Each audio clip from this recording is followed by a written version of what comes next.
Let's begin with the fallout, though, from the president's remarks on immigration. This hour, we're expecting up to 2,000 people led by the Reverend William Barber to march to Trump Tower after a service honoring Martin Luther King. This comes as talk about the president's comments about Haiti and African Americans and African nations, I should say, in a meeting on immigration reach a fever pitch.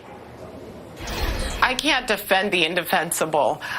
You have to understand that there are countries that do struggle out there, but their people are good people, and they're part of us. We're Americans. I'm telling you, he did not use that word, George, and I'm telling you, it's a gross misrepresentation. How many times do you want me to say that? All I can say is I was in a meeting directly afterwards where those who had presented to the president our proposal spoke about the meeting, and they said those words were used before those words went public.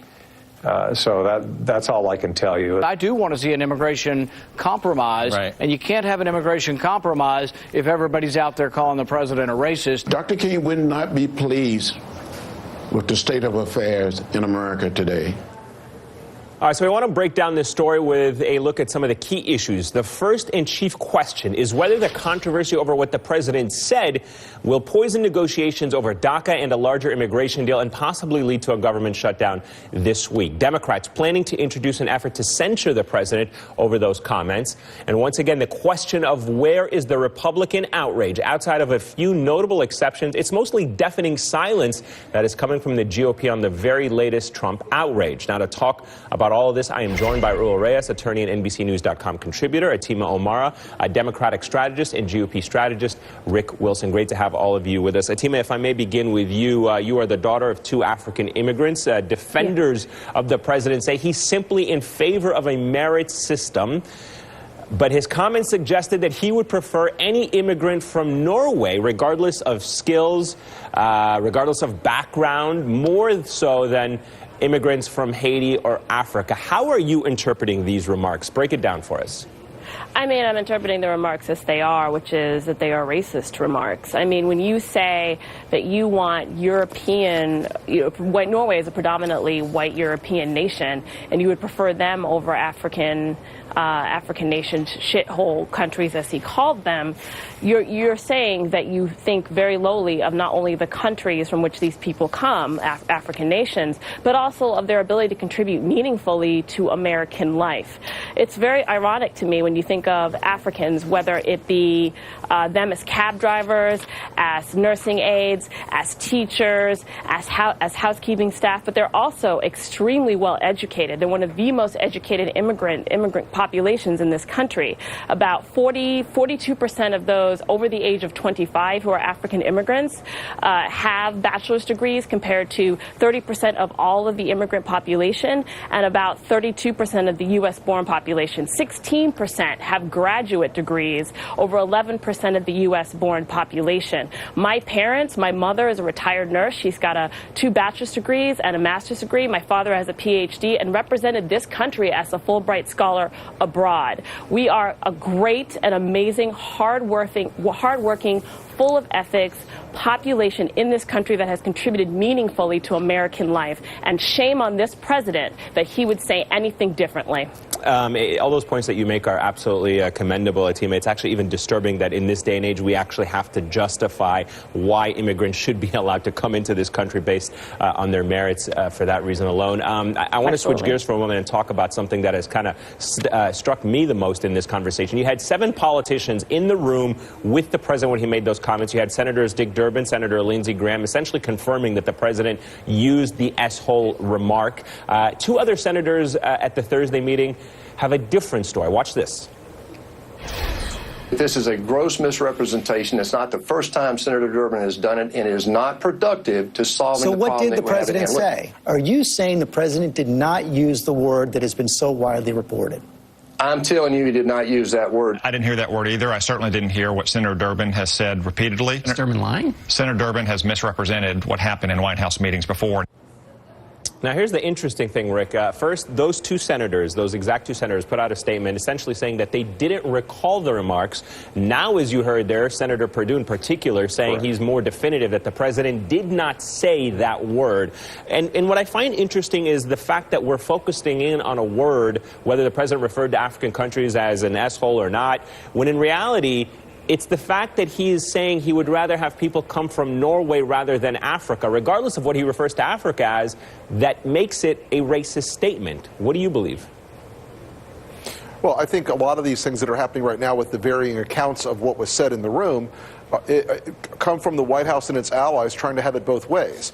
They want to send off this dog whistle to parts of their base to tell them that they don't really want anyone coming here who isn't, a blonde-haired, blue-eyed Nordic specimen.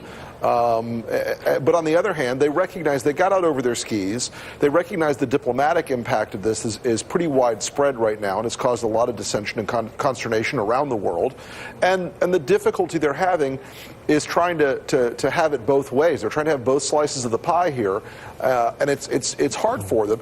And again, and I do think the bigger, broader question is this one more incredibly divisive moment where this president is splitting this country in half along racial lines. Charlottesville wasn't the first, but it was the most painful rift, I think. And this is a reminder that this is a man who sees almost everything in this country through a very racially inflected and ethnically inflected prism. Raul, there are some serious implications of this, not just from the tone of what it means for the country and issues of racism, but it does have an impact on policy because we know that Republicans and Democrats were in the midst of negotiating immigration, trying to hammer out a deal on DACA. The president today tweeting out essentially that DACA is dead, putting the blame on the Democrats.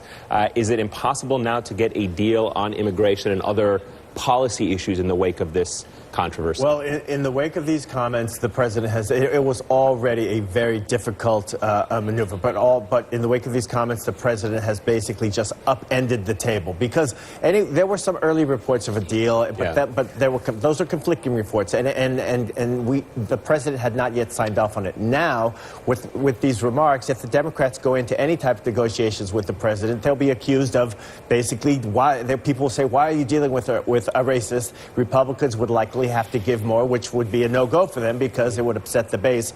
But what's so disturbing and troubling here with these remarks is now, okay, the mask has dropped. We see what is driving this administration's immigration policies. We know Trump has ended DACA. He rescinded the temporary protected status for people from Haiti and El Salvador. He ended the Central American Minors Program. We see now what is driving it, this mindset, this white supremacy mindset. And not only that, it's a side issue, but I believe it's relevant here, his basic indifference to the continuing crisis in Puerto Rico.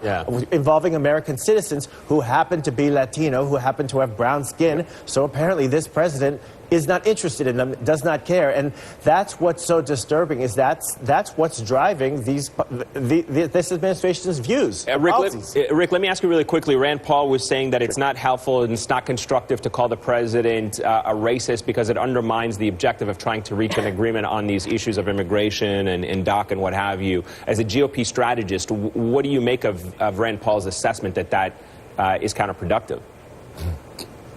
Well, I think that this president would be more productive in these things if he was negotiating in better faith.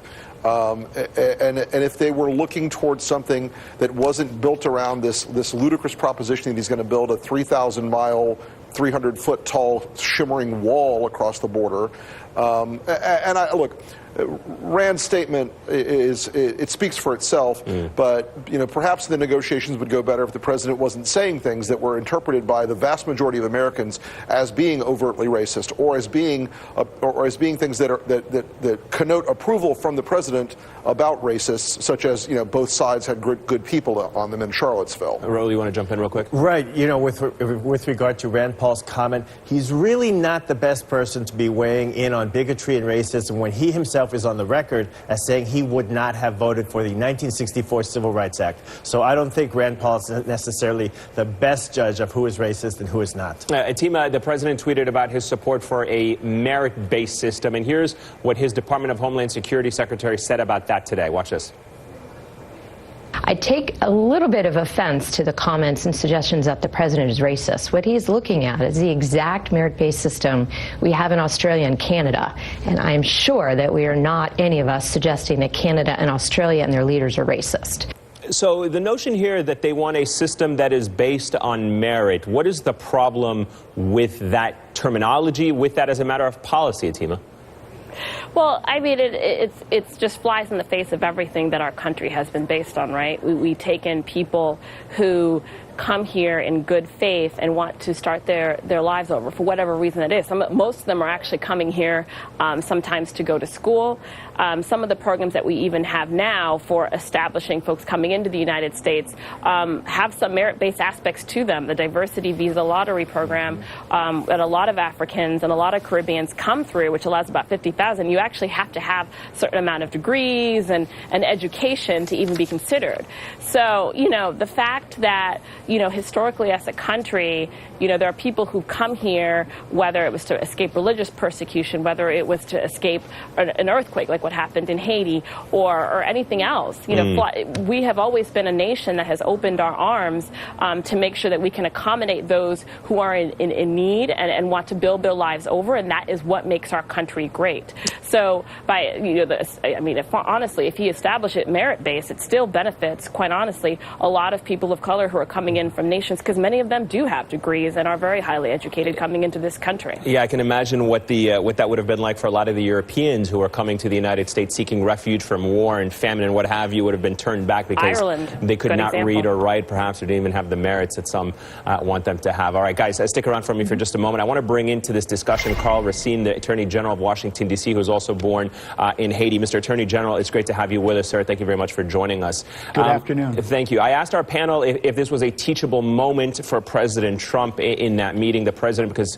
he was also quoted as saying, why do we need more Haitians? If you had a chance to speak to the President of the United States, sir, what would you tell him about your own experience coming from Haiti that might change his mind and make this a teachable moment for him? What I would tell the President of the United States is that my parents, perhaps not unlike his grandparents, left a country that they love that no longer allowed them to be free in order to come to the United States in order for us to establish a life and reach our full potential. I would tell the President that Haitians overwhelmingly are honest, hardworking, decent people. I would tell the President a piece of history, that Haiti played a critical role in America winning the American Revolution.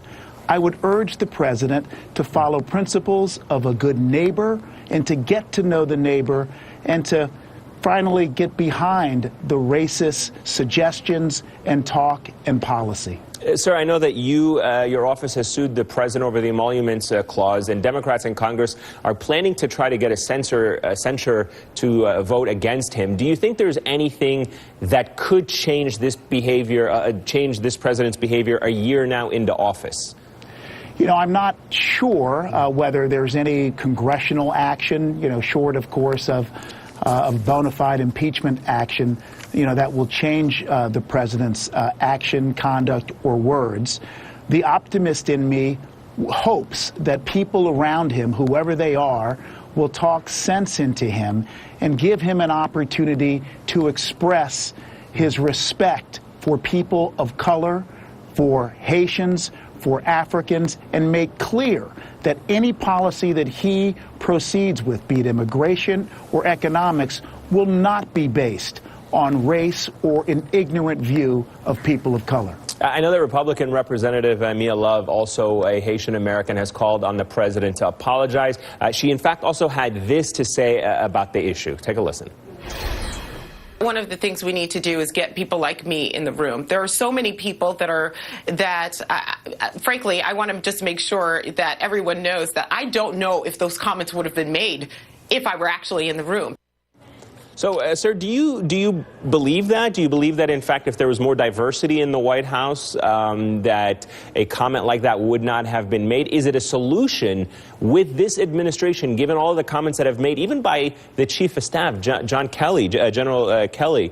Do you think that having diversity would solve some of these problems in this administration? I think it's an excellent question. 2 points. Number one, I agree with the Congresswoman, namely that the lack of diversity certainly tends to mean that you're going to have one view that's untested by inclusion and difference. Second, I would point out that the Democratic attorney generals are suing the president in many cases in order to invoke a check and balance on this president.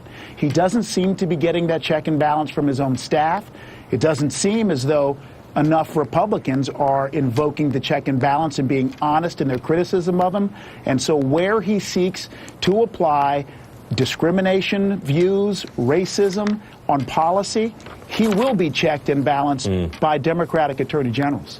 All right, Attorney General Carl Racine, great to have you with us, sir. Raul Reyes, Rick Wilson, thank you as well for joining me. Atima Omar, I'm going to ask you to stick around for me for a little bit later on in the show.